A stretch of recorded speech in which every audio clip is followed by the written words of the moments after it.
On behalf of the American Heart Association, I would like to welcome you to today's Implementation Science webinar, Lp(a) in Practice, Challenges in Testing and Opportunities in Care. Before we begin, I'd like to quickly review how to use this platform for today's event. If you experience any technical difficulties, most user issues can be resolved by refreshing your browser. If that does not work, please review the system requirements or contact the Zoom webinar helpline. Throughout today's presentation, you will have the opportunity to submit text questions for our presenters. Use the questions feature on your control panel, and you may send in your questions at any time, and we will review the questions during our Q&A at the end as time allows. At webinar close, you will receive an invitation to complete our feedback survey. Please consider responding to this so that we may tailor future Lp(a) education to your needs. This presentation will also be recorded and sent via email to all registrants with the recording information within the coming weeks. The recommendations and opinions presented by our guest speakers may not represent the official position of the American Heart Association. The materials are for educational purposes only and do not constitute an endorsement or instruction by AHA, ASA. The AHA, ASA does not endorse any products or devices.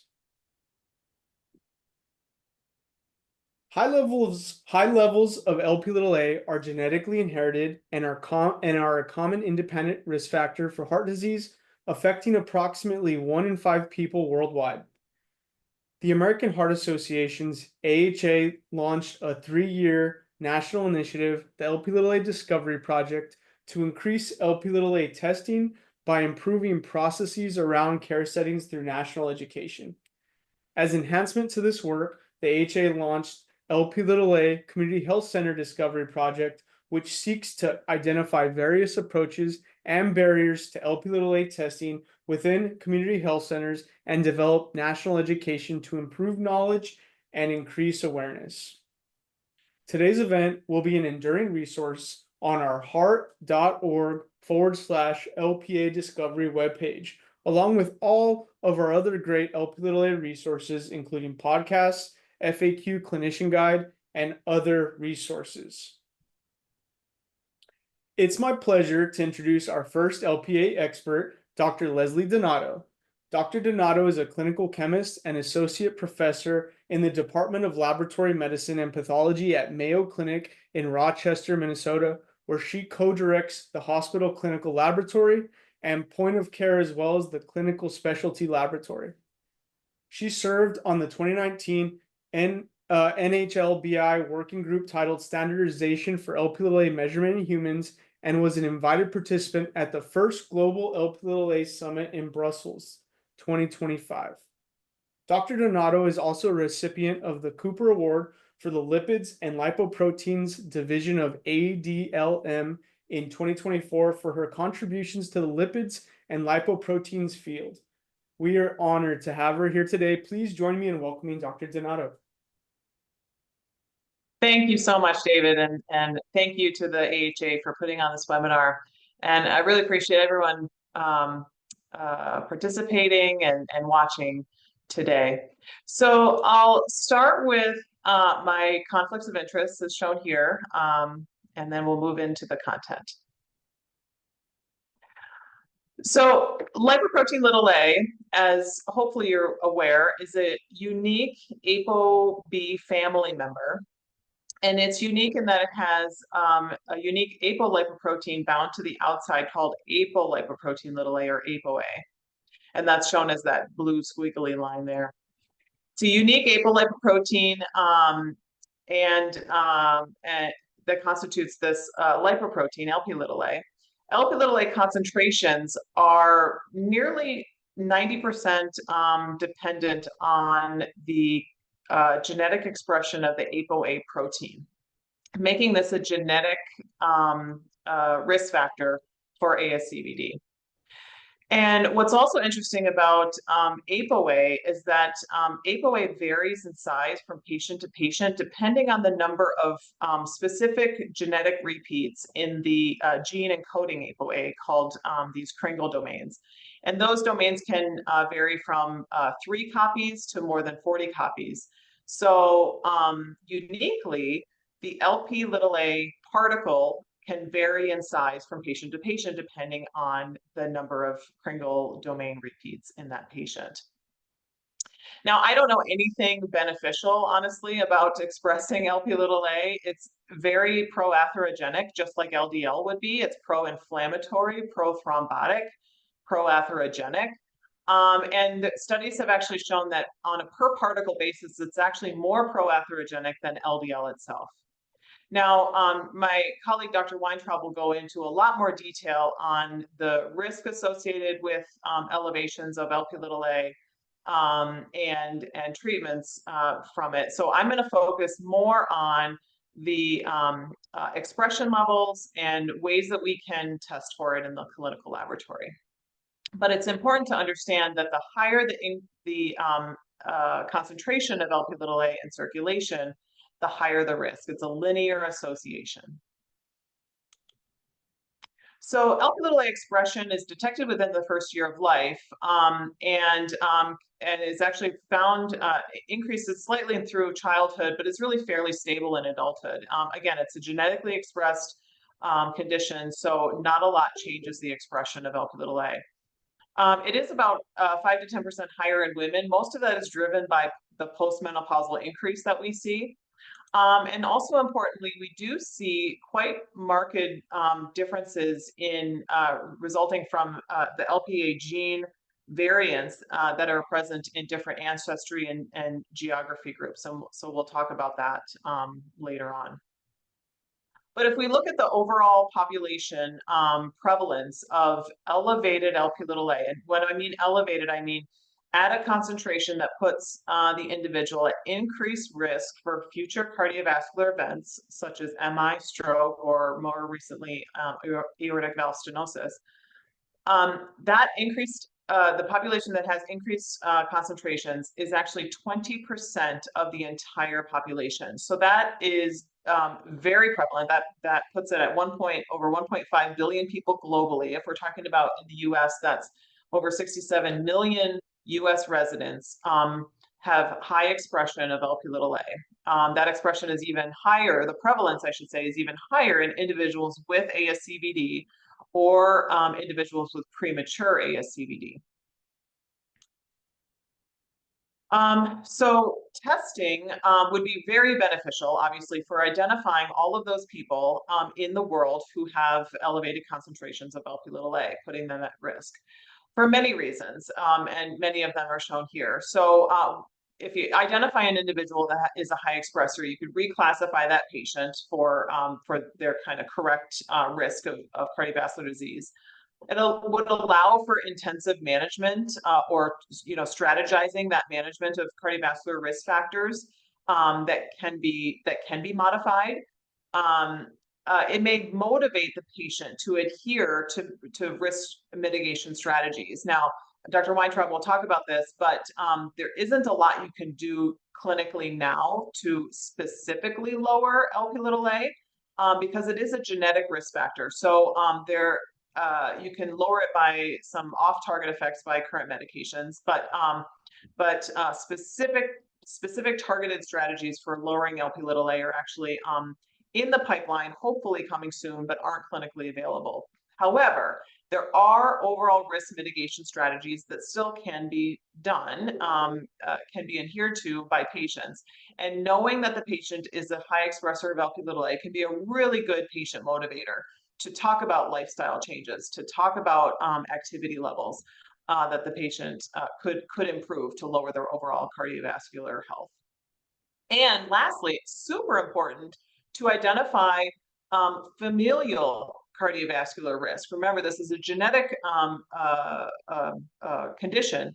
So family members, first-degree family members, parents, siblings, and children of the index patient, if the index patient is a high expressor of Lp(a), family member testing actually could be informative as well and helpful to those individuals to find the high Lp(a) expressors. So let's test for it, right? That would be a great idea. Let's look at who advocates for testing, or what the current landscape is for testing. Sorry about that. So laboratory testing for Lp(a) is fairly simple.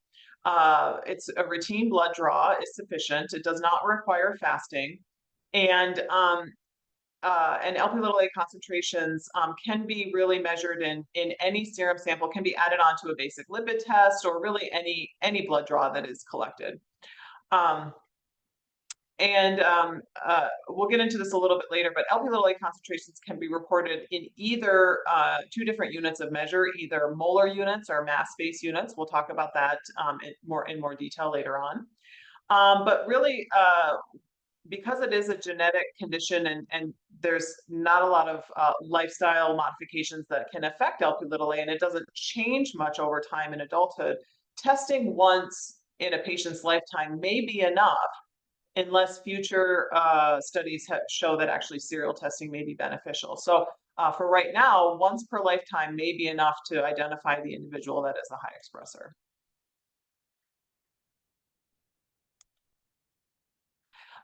The methodology for measuring Lp(a) is a standard immunoassay using typically polyclonal antibodies.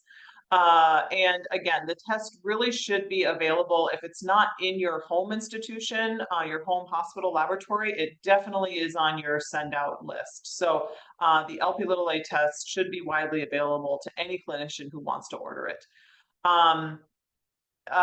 The test usually, again, the routine assays use antibody detection. On the more research basis, there are mass spectrometry methods for in development, but they are not routinely used clinically. There are ICD-10 codes, as you can see here, and a CPT code for correct billing. So the technology is there. The assay is out there for testing. It should be widely available. So it seems fairly easy that should be able to test it and report out accurately. There are challenges, though, for accurately measuring Lp(a). And this is based on, remember that size variability I told you in the first slide, that the molecular weight of Lp(a) can vary from widely from about 300 to 800 kilodaltons. Polyclonal antibodies that are used in assays today can cause problems for accurate measurement because of the variable number of antigenic epitopes on the ApoA protein. So depending on the size of the calibrators that are used in the assay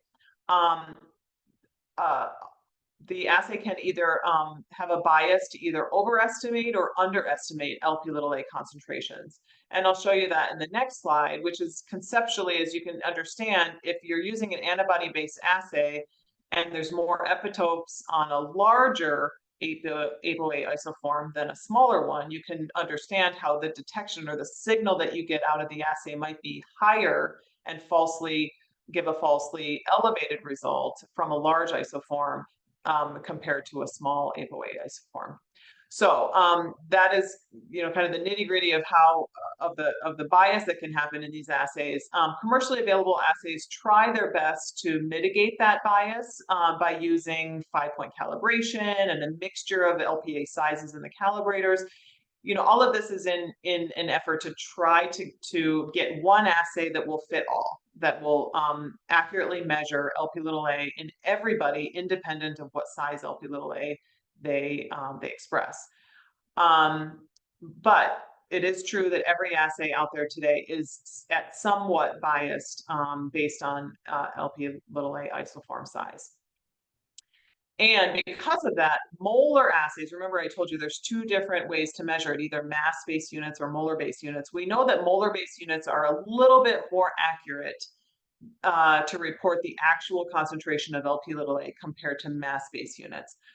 However, I do want to make sure that I say and emphasize a couple of times today that the mass-based unit assays are still absolutely acceptable for testing, and that testing with whatever assay you have available is better than not testing at all. And we'll talk about that why more later on.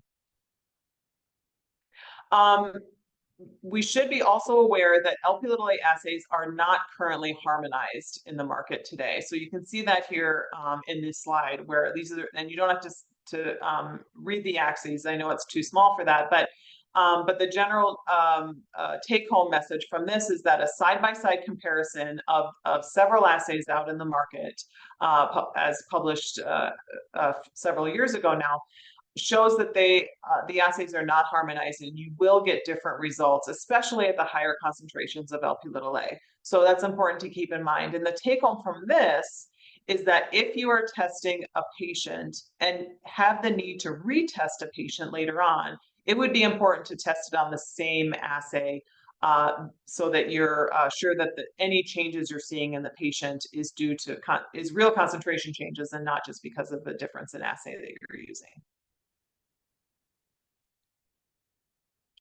So are we testing for it?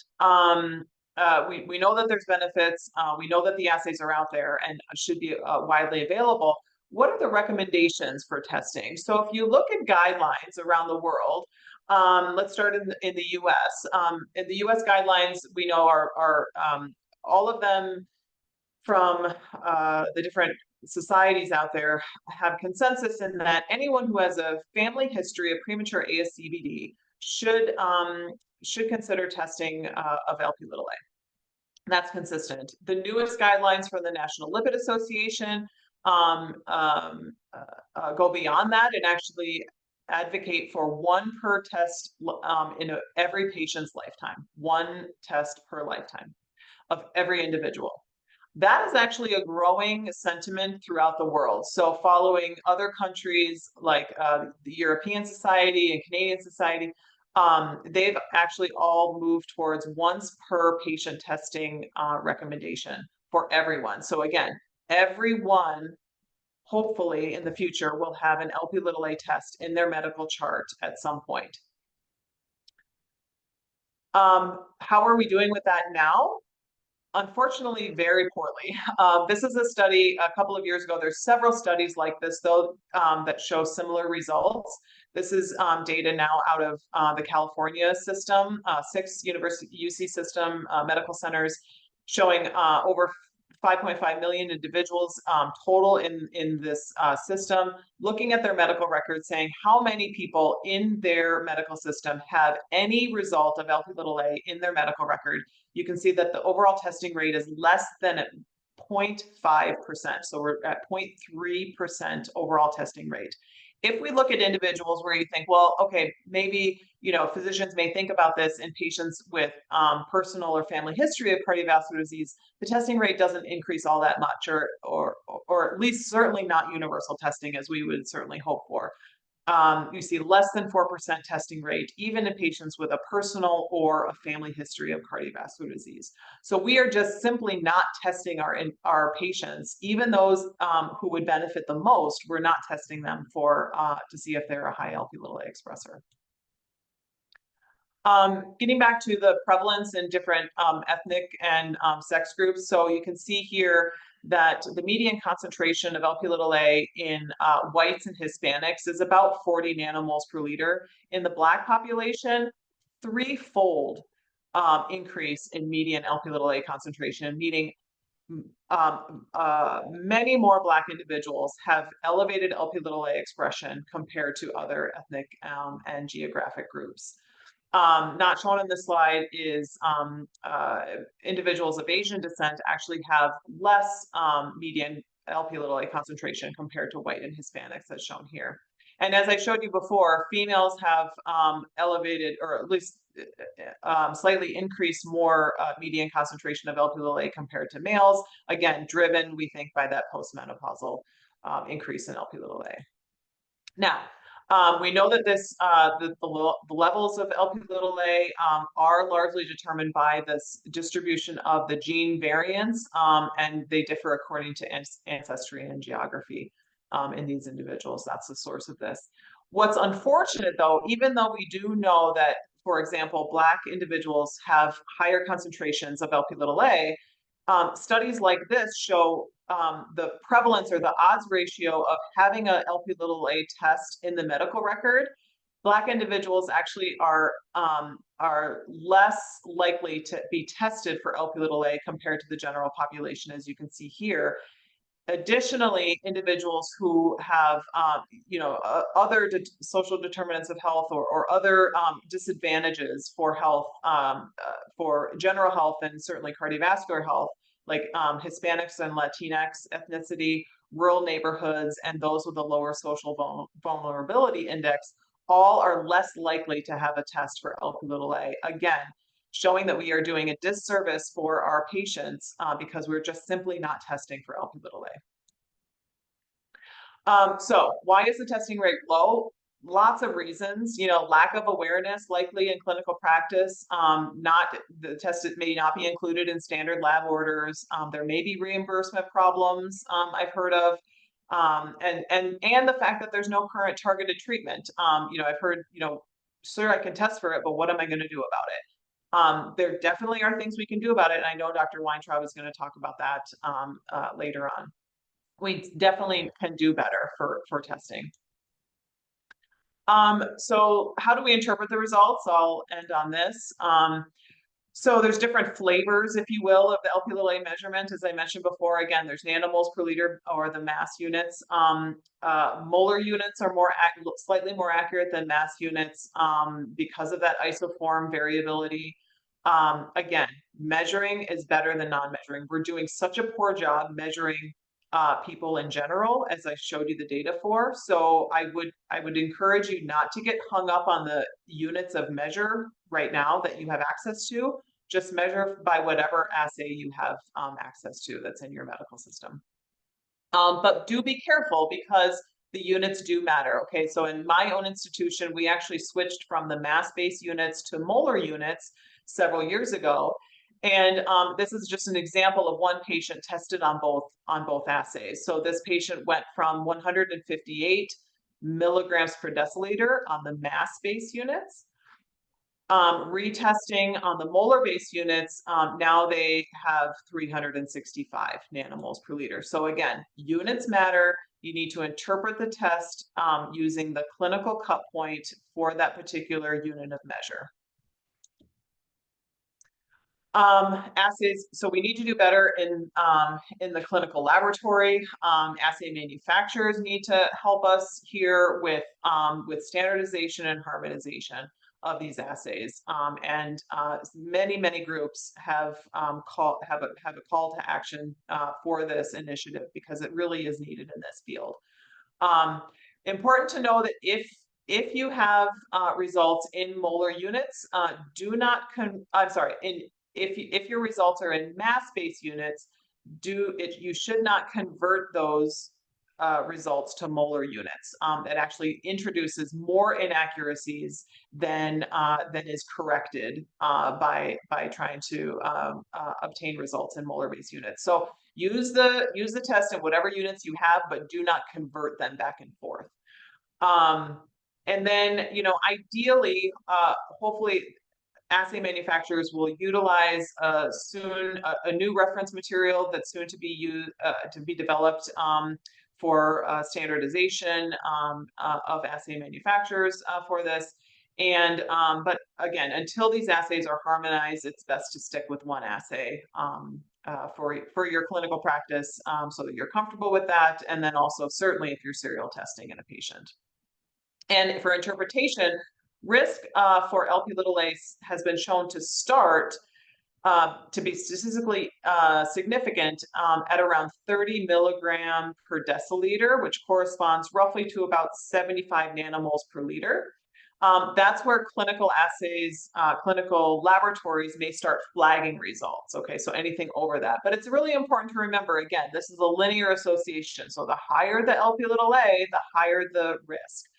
Clinical cut points are a different scenario, and again, refer to your own clinical guidelines of however you're using it. But clinical, such as a risk enhancer, if you're using the U.S. guidelines, clinical cut points may differ and may be higher. So at around 50 milligram per deciliter or potentially 125 nanomoles per liter. So those are the types of interpretation you might see. But again, the higher the concentration, the higher the risk. Now, at the beginning, we mentioned the first Brussels, the first LP(a) summit in global summit that happened in Brussels earlier this year. A very nice publication came out. I was fortunate to be invited to be included in this group, and we published a very nice article on all things LP(a), including what you can do now, even as we wait for hopefully targeted therapy for LP(a). There's a lot that can be done clinically now in the management of patients with LP(a) elevated to lower their overall risk of cardiovascular future cardiovascular events. So with that, I will stop, and I will. I'm very pleased to share this forum and with my co-presenter here, Dr. Howard Weintraub. He is clinical director of the Center for the Prevention of Cardiovascular Disease at NYU Langone and associate director of its Preventive Cardiology Fellowship Program. He's board certified in internal medicine and cardiovascular diseases and is a fellow of the ACC, AHA, and ASPC. His work focuses on atherosclerosis prevention, lipid disorders, including LP(a), hypertension, and cardiometabolic risk. Dr. Weintraub has served on the ASPC board, authored numerous peer-reviewed publications and textbook chapters, and led major clinical trials, including SELECT and HORIZON. He helped establish one of the nation's first cardio room clinics to address cardiovascular risk in patients with inflammatory diseases. So, Dr. Weintraub, thank you. Thank you very much.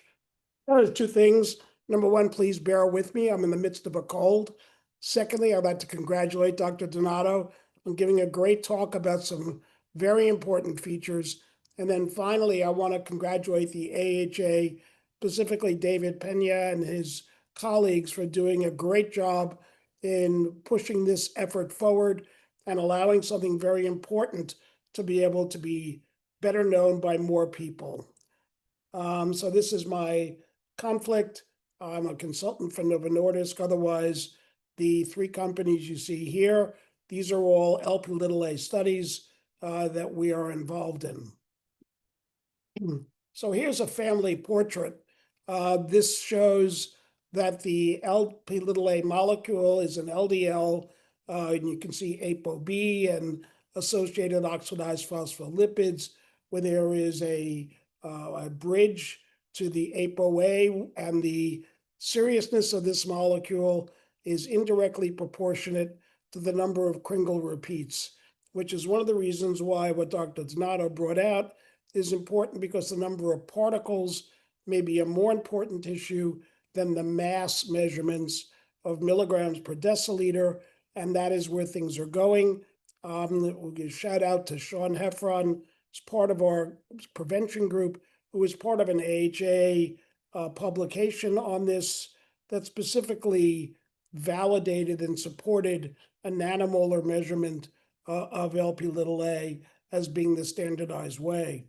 So this is a slightly different schematic looking at Sam Semikas's article from 2022, and it shows the origin of the LP(a) gene, its transit eastward, and the prevalence of increased LP(a), and this is consistent with what you saw from Dr. Donato, and also consistent with what we see in Western Europe, as well as in North America, with about a 20% prevalence of this gene. So why should we worry? Well, it's important that this has been validated through meta-analyses, Mendelian randomization, and GWAS studies. There has been unequivocal linear relationships between increasing levels of LP(a) and the risk of cardiovascular disease specifically coronary disease, calcific aortic stenosis, and a little bit less so stroke. So I'm sure some of you have gotten denials when we want to test for Lp(a), saying this is experimental. I would argue with that fact, and have done so successfully on almost every occasion when one of the insurance companies decides to reject a claim for an Lp(a) measurement. So what does this do? So we know that LDL type molecules are all going to be atherogenic. And as a consequence of a variety of measures, there is an increased inflammatory capability, which goes to the interaction with monocytes. Very importantly, particularly demonstrated by the San Diego group, to the carrying of increased oxidized phospholipids. But what is somewhat more unique is the thrombogenic activities. And what it can do is it can decrease plasminogen activation, hence diminishing fibrinolysis and increasing the risk of thrombosis. Interestingly, there's been some data which has been supported, perhaps not quite as strong as some of the others. I think simply because it hasn't been looked at as much, but there's been an increased risk as well, even for DVT. So there has been an interesting viewpoint about the role of Lp(a), and this is the group from Wake Forest with Dr. Shapiro, looking at the impact of Lp(a) in the setting of an increased CRP or not in the setting of an increased CRP. And it looks pretty much based on a mass basis, there is a relatively linear response of increasing risk as CRP goes over 2. Notice the number of individuals in this study. It's a little under 2,000. So Dr. Nordesgaard in Copenhagen looked at 68,000 individuals and found that a CRP of 2, of greater than 2 or less than 2, did not appear to have a huge delineation or with regards to ASCVD, MI, or aortic valve stenosis. And when looked specifically at a 10-year risk in individuals between 70 and 80 with a CRP more than 2 and an Lp(a) greater than 70 milligrams or 147 nanomoles, and you can see the impact of these situations. So there is certainly an inflammation that occurs with Lp(a), and this has been hinted at with some IL-6 studies in the past, but I think that we should not presume that Lp(a) is not a risk or a concern when CRP is normal. So I want to try to create the pattern of who you should be looking at and how we should use Lp(a). So consistent with the linear relationship of Lp(a), you can see that as baseline risk on the bottom axis goes up and Lp(a) values go from low at 16 nanomolar to 150 nanomolar, a 10-fold increase, you can see the substantial increase in cardiovascular risk. This was duplicated by a study that was presented in 2023. And I think what's interesting here, and this is consistent with our experience, and that is those with a very low cardiovascular risk, risk are not going to be influenced huge by the idea of either the overall numbers or Lp(a)s under 105 nanomoles or greater than 215 nanomoles. But there is a significant gradient that starts to emerge at intermediate risk and a much more significant risk gradient that is apparent with higher risk individuals, both for a composite of MACE as well as for non-fatal MI. So Nordesgaard and others, particularly Nordesgaard here, has identified this linear relationship here looking at aortic valve stenosis. And what you can see is that as Lp(a)s go up to values of, say, 124 milligrams per deciliter, so think a value of about 4 times the upper limits of normal, meaning more than 300 nanomoles, you can see an increased risk. And at values of about threefold, there are similar increases in risk. And there is a study ongoing through Novartis for this. There is also something that has now been more studied, and that is we are using non-invasive plaque imaging, looking for subclinical atherosclerosis. And it's pretty clear that as Lp(a) goes higher, there is an increased risk of coronary artery calcium scores. And all of this seems to be very nicely related to the baseline, whether you're in the fifth quintile or the baseline levels of Lp(a). One way or another, this increases risk. And there are studies looking at the composition of plaque, showing that more high-risk plaque is generated with higher levels of Lp(a). And this being another slide from the Nordiscard group showing a threefold increase in cardiovascular risk with a 3 to 4-fold increase in Lp(a). So this is something where the linearity, the reproducibility is all something that to me and many others is very motivating. We looked at a group of individuals who had been, we see a great number of the patients who come in for coronary intervention. We have a prevention consult that's done in order to try to prevent them from not sort of going through a revolving door.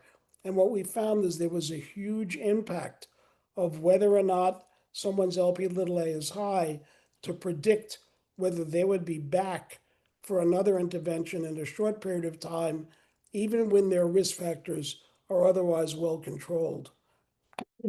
So there have been a lot of different drugs that we have thrown at patients with elevated lipids.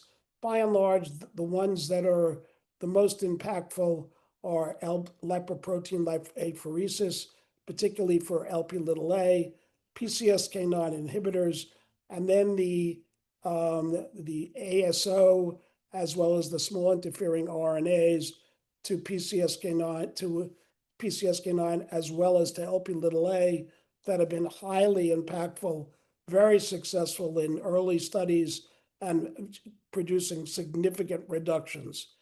So let's looking at statins. So we can see that in general, there is about an 11% increase across the board. I can't give you a good reason why pitavastatin would have this effect on Lp(a). I can't tell you that we've been able to reproduce this, but the bottom line is most statins, whether they're highly potent statins like adiuvatorva or rosuvastatin, are going to increase Lp(a) in the range of 10 or at most 20%. This is a busy slide. I apologize. Everybody's supposed to have one of these in a talk. This is mine. So there is a lot of different things that could possibly influence Lp(a) concentrations. What I want you to look at specifically is renal disease. People with nephrotic syndrome can have a 3 to 5-fold increase in Lp(a), as well as even in patients on dialysis. There are different impacts of various hormonal therapies, as well as the development of menopause. So when we say that this is entirely genetically determined, I would say to you that that is the effect, as Dr. Donato said, in about 80 to 90% of the Lp(a) that we see. But there are things as benign as and mundane as statin use, where there can be a 10 or 20% increase, which many people just consider biologic variability. And as clinicians, we need to be able to know this, because otherwise our patients are going to be sending us a lot of very anxious messages as to what happened to my Lp(a). And sometimes these values are repeated when maybe they shouldn't be, but there is literature about this, and I think we should be prepared. So when we look at what really lowers it, you can see here the ASO to Lp(a), which is pelacarsen, that has been demonstrated in early studies to result in an 80 to 90% reduction in Lp(a). And coming short after that, is Lp(a) apheresis. Bariatric surgery has this duality of effects. It may actually raise Lp(a). We've all tried niacin, and our patients are convinced we hate them when we give them niacin because of what it does to them. And the effect on Lp(a) is somewhat modest. And as you can see, diet, even though if you go on the internet, particularly on X, you're going to find lots of people thinking that keto diets is what they should be following. They really couldn't be further from the truth. So what gives us hope that lowering Lp(a) is going to matter? So using apheresis of Lp(a), we can see that when Lp(a) is lowered dramatically from 175 nanomoles down to as low as 45, but averaging about a little less than a 40% reduction over the course of time, gives us the hope that maybe there could be something we can talk about. So there was one good study that was done in circulation that showed that a variety of endpoints, including MACE, MI, PCI, and CABG, were all significantly and statistically significantly reduced. So this is what gives me and many others hope that the small interfering RNA and the ASO to Lp(a) may in fact have very significant cardiovascular benefit. So what can we use now? So both alirocumab and evolocumab, here the evolocumab Repatha data showing that when you looked at individuals with high Lp(a)s, the absolute risk reduction in individuals with high Lp(a)s was greater, and the overall effect of the cardiovascular endpoint when these patients with elevated Lp(a) are treated is quite profound, and they've been able to sort of slice out the effects of lowering LDL, and both in the Praluent study, which was Odyssey, and Fourier, the Repatha study, there seems to be the ability to stay with relative sureness that this is an effect of Lp(a). Not shown is a slide for obicetrapib, which is a CETP inhibitor that has survived the CETP slaughter that went on for years. And this drug is a pill that is currently in the later stages of study, where a 10 milligram pill can lower Lp(a) by a little under 60%. So there will be several other sources. But in general, what we're looking at now is something that works on the synthesis of ApoA or on the association of ApoA to ApoB. So the drugs that we're currently studying, pelacarsen, olpasiran, zerlasiran, which as I understand has been paused, and also lepodisiran, all act in this manner by diminishing ApoA, whereas muvalaplin, which is an oral version, also from the people who make lepodisiran, which is Lilly, lowers Lp(a) substantially, and may be an answer for people who do not want to take an injection. But the small interfering RNAs have dosing schedules that are in the range of 3 to 12 months. So it's very hard to argue that that would be excessive. But I think, again, there is great appetite for this. A lot of patients that we see making phone calls on a regular basis, all very much wanting to be part of the drugs when they're released. And a lot of this comes because it's been shown by Semikis and others that when you give a statin and you significantly lower LDL, the risk of Lp(a) remains.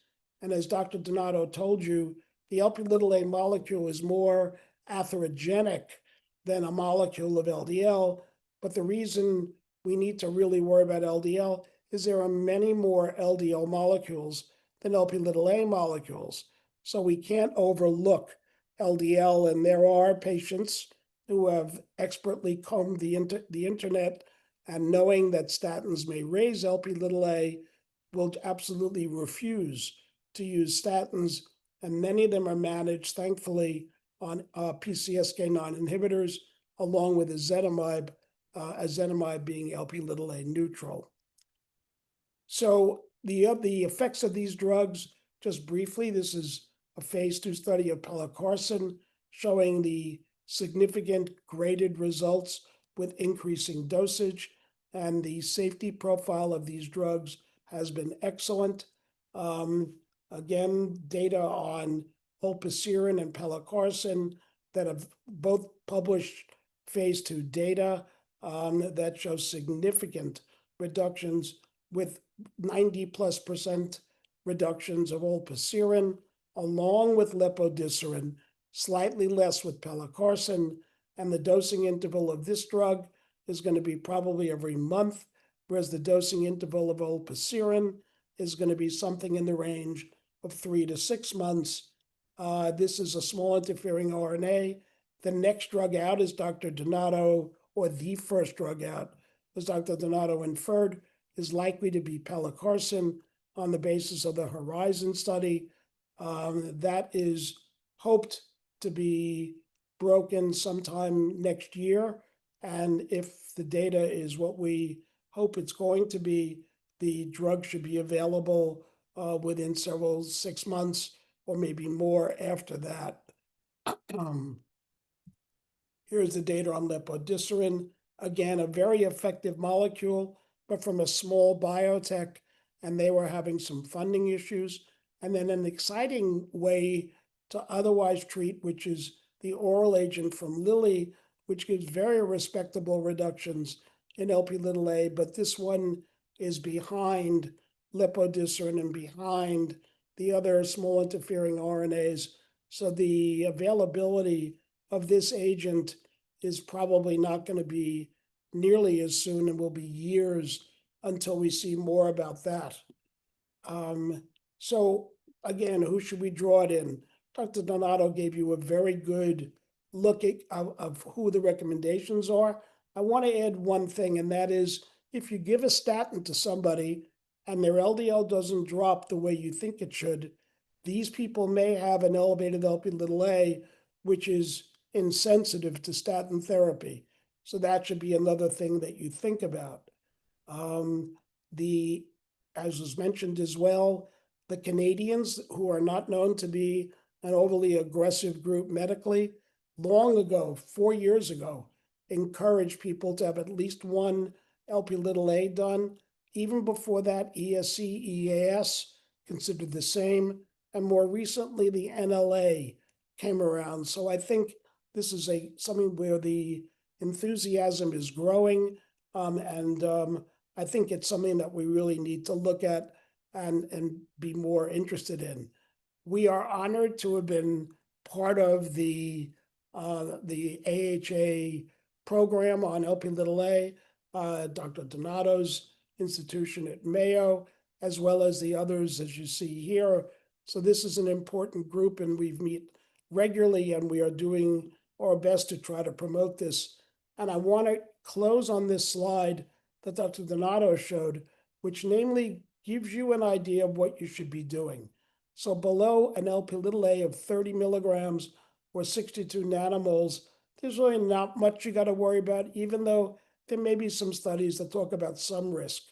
The intermediate zone of an Lp(a) under 50 and under 105 nanomoles, then these are things that you should think about, particularly in groups like those with thyroid disease, or very much like those with renal insufficiency. And these are people you might want to work on more aggressively, as we know in general about their cardiac risk. But once Lp(a) is more than 50 or 105, so not even twice the upper limits of normal, the risk goes up substantially. And as I've shown you, as it gets higher and higher, I think this is something that's very hard to ignore. And I can't tell you how important it is to have individuals then make sure that their relatives, particularly children or siblings, are screened. It's so simple, it's almost ridiculous. all they need to do is get a blood test. So I want to thank you all for for your attention. I want to thank the AHA again, and certainly we'd be happy to answer questions.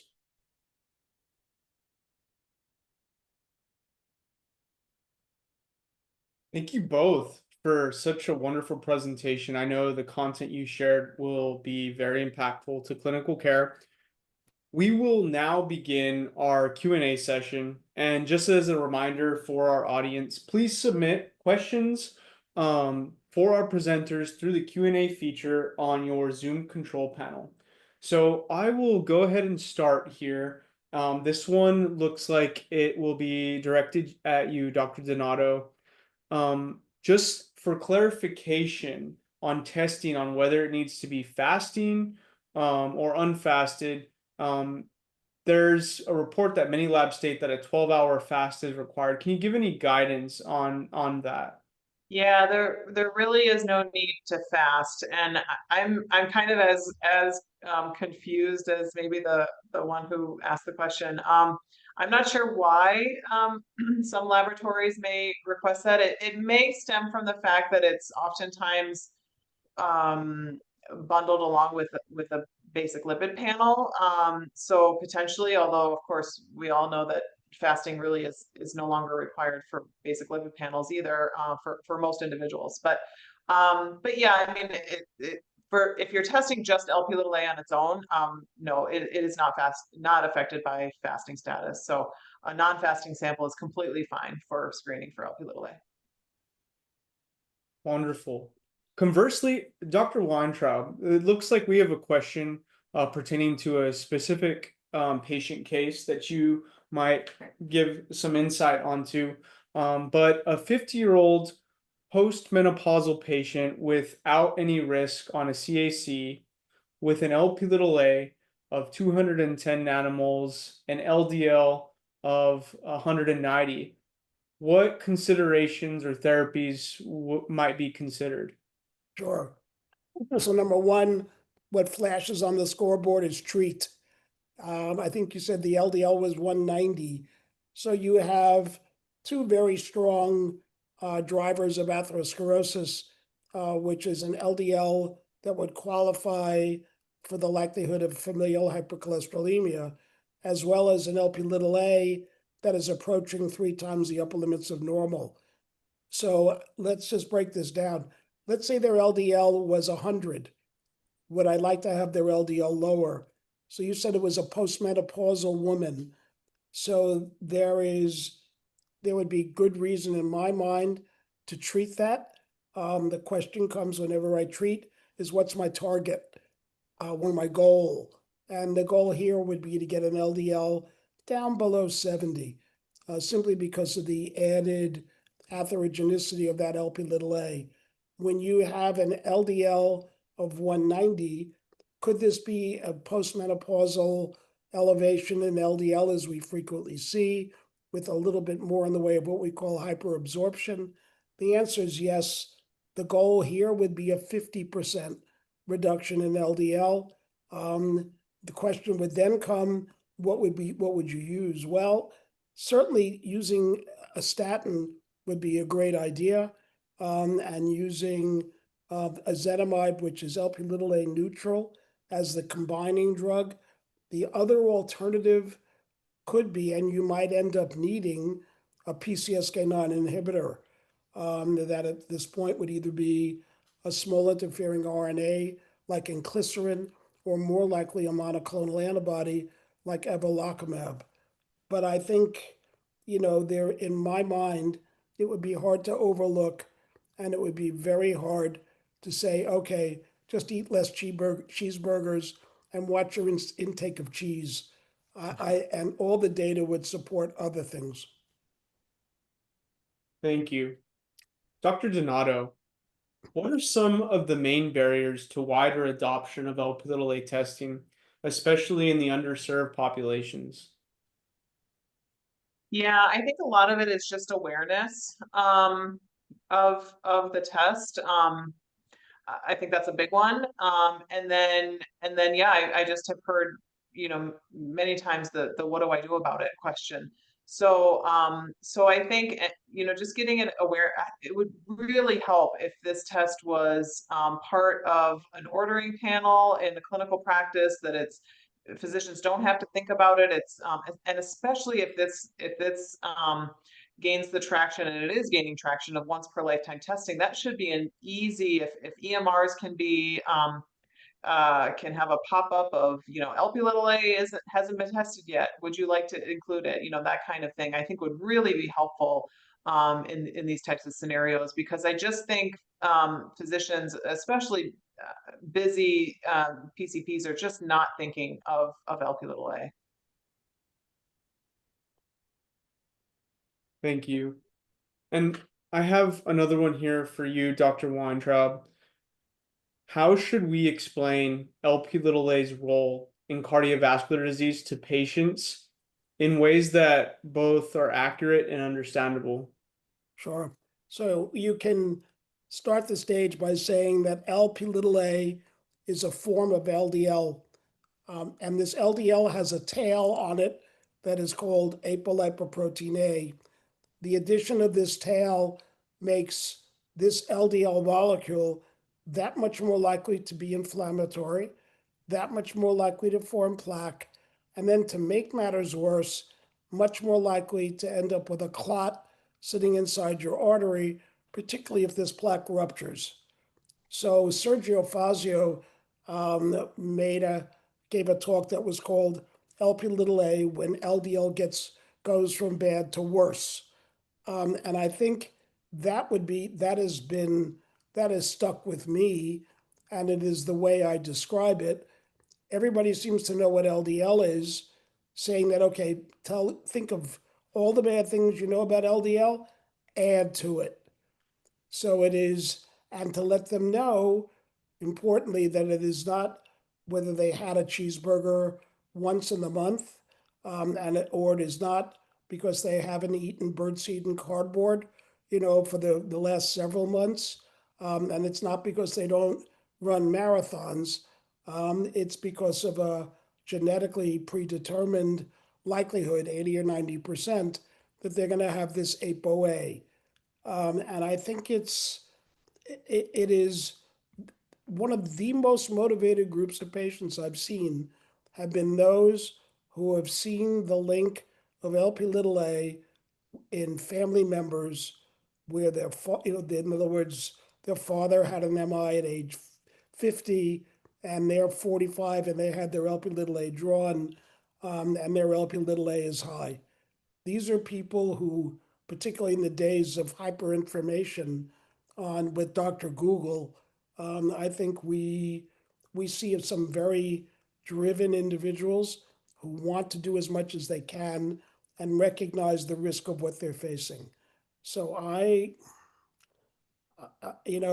think it is, and the great thing, particularly what Dr. Donato was talking, we have been encouraging Lp(a) at NYU, and we have seen that our primary care physicians, and we have one primary care physician who's one of the Lp(a) champions that have interacted with us on this site, that there's more and more of them who do it, namely because all they need is one or two patients where they missed the increased cardiovascular risk, and no doctor, no matter which group they're attending, wants to be the guy or woman who missed something important. And my hope is that this catches on. Well, thank you very much to our speakers for the great discussion today. And thank you for the audience in your participation.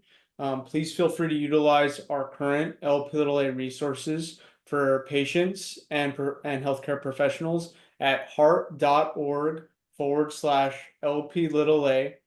Also, for our Get With The Guideline customers, there are new Lp(a) elements, including Lp(a) value, unit, and treatment plan available in the stroke and coronary artery disease modules.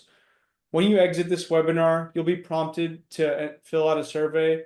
We greatly appreciate your time and effort completing that. The recording for today's webinar will be uploaded to our website and being an enduring resource as a part of our activities for LP(a) awareness.